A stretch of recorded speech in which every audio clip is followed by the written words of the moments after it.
GRTV 7 news కి స్వాగతం.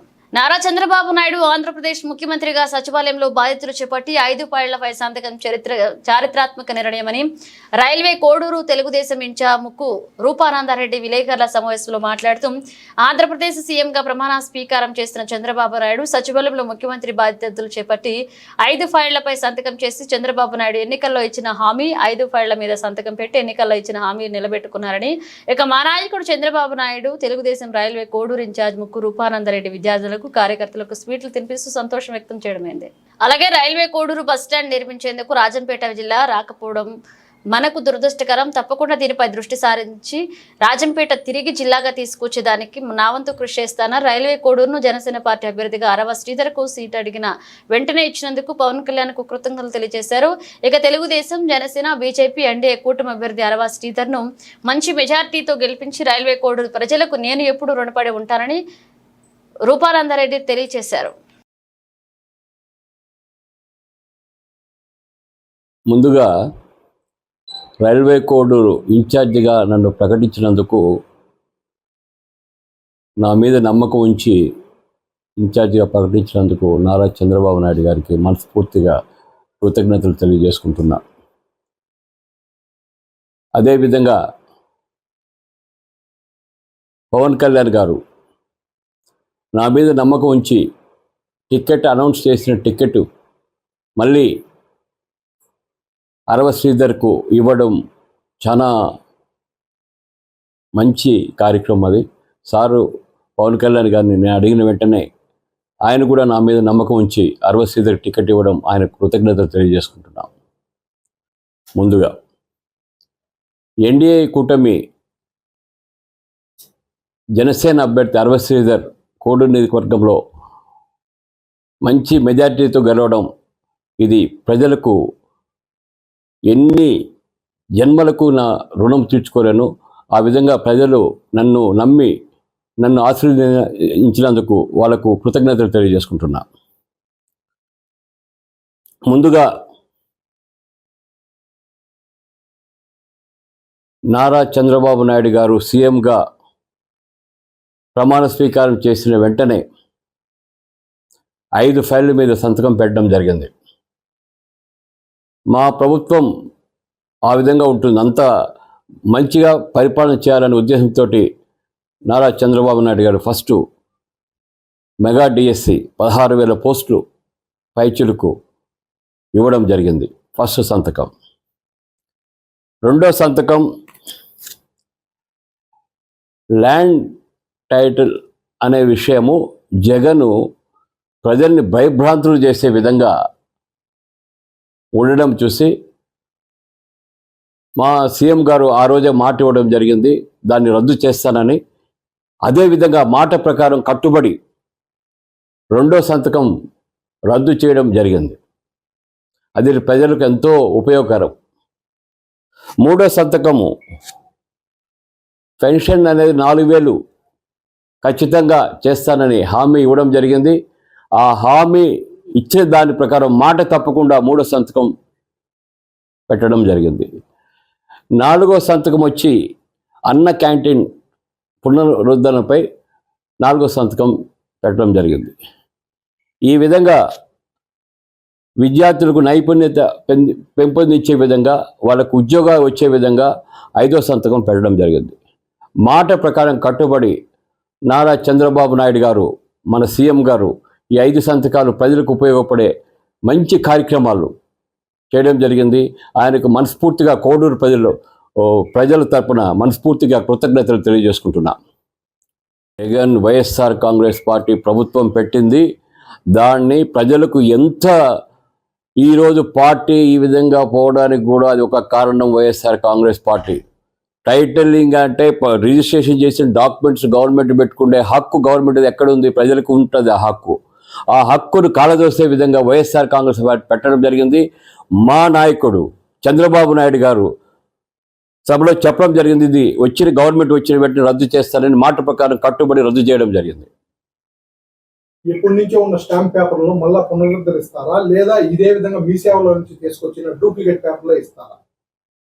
అది గవర్నమెంట్ డెసిషన్ పాలసీ తీసుకుంటుంది, దాన్ని బట్టి చేస్తారు. అది అన్నా క్యాంటీన్ పునరుద్ధరించారు, ఎన్ని రోజులు పడుతుంది సార్? ఇంకా విత్ ఇన్ 15 డేస్లో అన్నా క్యాంటీన్స్ 1 మంత్ లోపలే ఇది స్టార్ట్ చేయడం జరుగుతుంది. 4 డేస్ వరకు కంపల్సరీ కోడి కొరకు కూడా స్టార్ట్ చేస్తాం.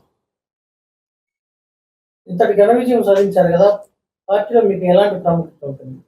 ఏదైనా పోస్ట్ ఏదైనా కోరుకుంటున్నారా? నా మీద నమ్మకం ఉంచి నారా చంద్రబాబు నాయుడు గారు నన్ను ఇన్ఛార్జ్ చేసిన అప్పుడే నేను చెప్పాను, సార్ నేను నా క్యాండిడేట్ టికెట్ ఇవ్వండి, నేను గెలిపించుకొని వస్తాను అని చెప్పడం జరిగింది. మాట ప్రకారం అది జనసేనకి ఇచ్చినా తెలుగుదేశం పార్టీకి ఇచ్చినా తప్పకుండా నేను గెలిపించుకునే బాధ్యత తీసుకుంటానని చంద్రబాబు నాయుడు గారికి చెప్పాను. ఆ మాట కట్టుబడి ప్రజా దీవెనతోటి ఈరోజు గెలిపించడం జరిగింది. 20 మీకు ఎలాంటి సంవత్సరాలు ప్రాముఖ్యత ఉంటుంది పార్టీలో? నేను కష్టపడి పార్టీకి సేవ చేశాను, వాడు గెలిపించాను. కంపల్సరీ ఆయన నన్ను గుర్తుపెట్టుకుంటాడు, ప్రజలకు సేవ చేసే భాగ్యం నాకు కలిగిస్తారని ఆశిస్తా ఉన్నా. 20 సంవత్సరాలుగా ఉన్న కంచుకోటను బద్దలు కొట్టి ప్రజలు తీర్పిచ్చారు. ఇక్కడ ప్రజలకు ఏం సందేహం ఇవ్వబోతున్నారు? గత 20 సంవత్సరాల నుంచి కాంగ్రెస్ పార్టీ, వైఎస్ఆర్ కాంగ్రెస్ పార్టీ ఇక్కడ పరిపాలించడం జరిగింది. ఏ అభివృద్ధి అని కోడూరు నియోజకవర్గంలో జరగలేదు. ఒక బస్ స్టాండ్ చూస్తే సిగ్గుచేట బస్ స్టాండ్ కూడా కట్టడం జరగలేదు. నేను ప్రతిసారి పోయినప్పుడు ప్రజలను కోరిన 20 years వాళ్ళకి అవకాశం ఇచ్చారు. ఒక్కసారి మాకు అవకాశం ఇచ్చి చూడండి, కోడూరు నియోజకవర్గం ఆదర్శ నియోజకవర్గంగా తీర్చిదిద్దాలని చెప్పడం జరిగింది. ఆ మాట నన్ను నమ్మి ప్రజలు జనసేన అభ్యర్థిని గెలిపించడం జరిగింది. మొట్టమొదటిగా కోడూరు నియోజకవర్గం ఆదర్శ నియోజకవర్గంగా రాష్ట్రంలోనే తీర్చిదిద్దడానికి ప్రయత్నం చేస్తాం. గత ప్రభుత్వంలో అనేక దౌర్జన్యాలు, అనేక తప్పుడు కేసులకు పునరుద్ధరించాలని కారకులయ్యారని ఆరోపణలు ఉన్నాయి సార్. ఇప్పుడు మీరు ఏ విధంగా ఓటుని నివారించడానికి చర్యలు తీసుకోబోతున్నారు? గత ప్రభుత్వము ఆ విధంగా చేసింది కాబట్టి వాళ్ళకి బుద్ధి చెప్పడం జరిగింది. ఈ ప్రభుత్వంలో కూడా వైఎస్ఆర్ కాంగ్రెస్ పార్టీ కానీ, జనసేన పార్టీ కానీ, తెలుగుదేశం పార్టీ వాళ్ళు దౌర్జన్యాలు, భూ కబ్జాలు చేసినా కూడా, ఎవ్వరు మా పార్టీ వాళ్ళు చేసినా కూడా అది సహించే ప్రసక్తే లేదు. 100% న్యాయంగా ప్రజలకు ఏ చందాల్లో చెందే విధంగా ఖచ్చితంగా చేస్తానని హామీ ఇస్తా ఉన్నా. ఎన్నో ఏళ్లుగా రైల్వే కోర్టులో నోచుకొని బస్సు డిపో రిజిస్టర్ ఆఫీస్ తెప్పించే అవకాశాలు.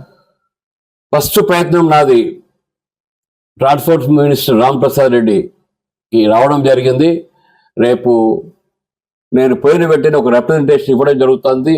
ఫస్ట్ నాకు bus stand important, bus stand కంపల్సరీగా రైల్వే కోడూరులో కట్టడం జరుగుతుంది. 100% కట్టడం జరుగుతుంది. రిజిస్టర్ ఆఫీస్ మన పుల్లంపేట చిట్టువేలు ఉంది కానీ కోడూరుకు లేదు. ఏదైనా మన త్వరలో ఏమైనా శాంక్షన్ చేసుకునే అవకాశం ఉంది? ఇది కూడా నేను ప్రయత్నం చేయడం, తప్పకుండా ప్రయత్నం చేస్తాను. కోడూరు హెడ్ క్వార్టర్స్ కాబట్టి రిజిస్టర్ ఆఫీసు. ట్రాఫిక్ సమస్య ఎక్కువగా ఉంది, దానిపై మీరు ఏం చేయబోతున్నారు? ట్రాఫిక్ సమస్య ఎక్కువగా ఉంది. మనకు already Kadapa to Tirupati road sanction అయింది. ఒక 2 yearsలో అది కూడా కంప్లీట్, 2-3 yearsలో కంప్లీట్ అవుతుంది. అంతవరకు మనం కంపల్సరీ మన ట్రాఫిక్ మనము అది అడ్జస్ట్ కావాల్సిందే, తప్పదు. వేరే రూట్ లేదు కాబట్టి అది మేనేజ్ చేసుకుంటాం. సార్ పిల్లలకు ఇంటర్ చదివిన తర్వాత ఇంజనీరింగ్ చేరడానికి కానీ ఎక్కడే కానీ మన కోడూరులో ఒక్క ఇంజనీరింగ్ కాలేజ్ కానీ ఒక MBBS కాలేజ్ కానీ ఏమీ లేదు. దానికి మీ సంబంధం ఏంటి? అదే మన సీఎం గారికి లాస్ట్ టైం మీటింగ్ వచ్చినప్పుడు చెప్పడం జరిగింది, సార్ కంపల్సరీ చేస్తాడు. అది కూడా సీఎం గారికి ఒక రిప్రజెంటేషన్ ఇచ్చి ఒక ఇంజనీరింగ్ కాలేజ్ కోడూరు నియోజకవర్గంలో వచ్చే విధంగా సకల విధాల ప్రయత్నం చేసి తప్పకుండా తీసుకొస్తారని హామీ ఇస్తాను. కంపల్సరీ వర్క్ స్టార్ట్ అవుతుంది. నిన్ననే బస్ స్టాండ్ దగ్గర మార్కెట్ తొలగించి అంబులెన్స్ వేదన చేశారు. మన ప్రభుత్వంలో చాలా మంచి పని జరిగింది ప్రజలు అనుకుంటున్నారు. దాని గురించి తీసుకోండి. ఎక్కడ bus stand NTR circle market చేసి చేశారు. అదే ఎందుకంటే అది నేను కోరడం జరిగింది పోలీస్ డిపార్ట్మెంట్ని. ఎందుకు అంటే ట్రాఫిక్ యాక్చువల్గా తీసేస్తే కొంచెం ట్రాఫిక్ జామ్ అవుతుంది, వాస్తవం అది.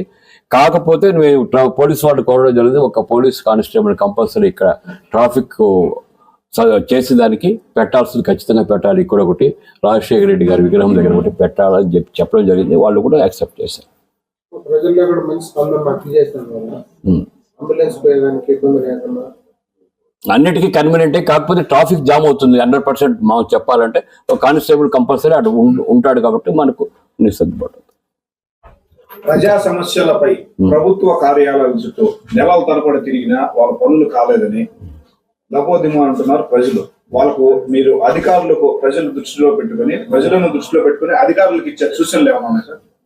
ఈరోజు నియోజకవర్గంలో అన్ని డిపార్ట్మెంట్ అధికారులు నన్ను కలవడం జరిగింది. వారికి ఒకే ఇన్స్ట్రక్షన్ ఇవ్వడం జరిగింది. సార్, ప్రజలకు ఉపయోగపడే పని ప్రతి ఒక్కటి ఏదైనా సరే నేను సపోర్ట్ చేస్తాను, మీరు కంపల్సరీ చేయాలా అని చెప్పడం జరిగింది. వాళ్ళందరూ యాక్సెప్ట్ చేశారు. నేను ఉద్యోగస్తులతో కూడా ఒక సంబంధాలు అంటే ఒక జస్ట్ ఫ్రెండ్షిప్ లాగా ఉంటాం. ఉద్యోగస్తుల దగ్గర పని చేయించుకుంటాం. ప్రజలకు ఏ పని అవసరమో ఆ పని కంపల్సరీ వాళ్ళ దగ్గర చేయించుకోవడం జరుగుతుంది.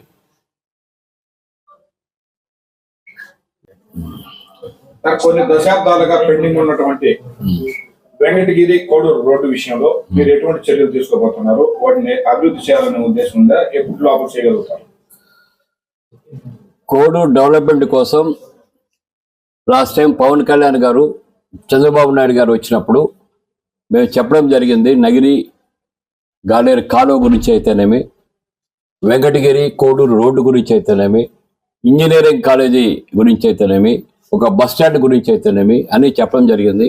మన గవర్నమెంట్ వచ్చిన తర్వాత కంపల్సరీ అన్ని చేసుకుంటామని వాళ్ళు నాకు హామీ ఇవ్వడం జరిగింది. 100% దేవుని దయ వల్ల ఇక్కడ మనం గెలవడం జరిగింది. స్టేట్లో గవర్నమెంట్ రావడం జరిగింది. సెంట్రల్లో ఒక పద్ధతిగా సీట్లు రావడం జరిగింది.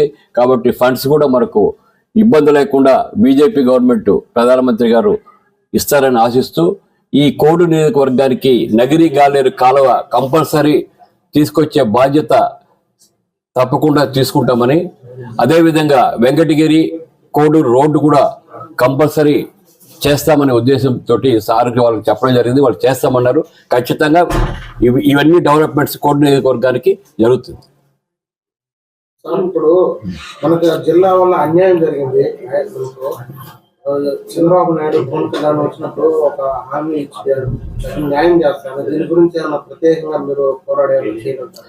తప్పకుండా సార్ దగ్గర, సీఎం గారి దగ్గర ఒక రిప్రజెంటేషన్ ఇవ్వడం జరుగుతుంది. సార్, మీరు మాట ఇచ్చారు, ఖచ్చితంగా మీరు జిల్లా దీన్ని మాకు చేయాలి, చాలా కష్టంగా ఉందనే పద్ధతిలో మేము రిక్వెస్ట్ చేస్తాము. గట్టిగా పోరాడి జిల్లా వచ్చే విధంగా ప్రయత్నం చేస్తాం.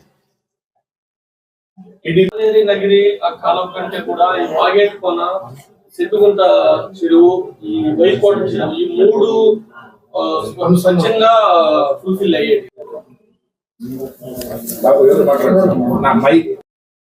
ముందుగా ముఖ్యమంత్రి వర్యులైన శ్రీ నారా చంద్రబాబు నాయుడు గారికి ధన్యవాదాలు తెలుపుకుంటున్నాము. గత ప్రభుత్వం ఏదైతే ఉందో మెగా డిఎస్సి అని పెద్ద మోసం చేసింది యువతని. కానీ చంద్రబాబు నాయుడు ముఖ్యమంత్రి అయిన మొట్టమొదటి సంతకం మెగా డిఎస్సి మీద పెట్టి 16,347 పోస్టులు వదిలినందుకు మాకు చాలా సంతోషంగా ఉంది. యువత అనేది దీని విధంగా ఉద్యోగ కల్పన అయ్యి మన రాష్ట్రానికి చాలా అభివృద్ధి అనేది జరుగుతుంది. మామూలు చెప్పడం ఎందుకంటే చంద్రబాబు నాయుడు గారికి ధన్యవాదాలు తెలుపుకుంటున్నాం దీని ద్వారా. అలాగే పవన్ కళ్యాణ్ గారికి కూడా ధన్యవాదాలు తెలుపుకుంటున్నాం.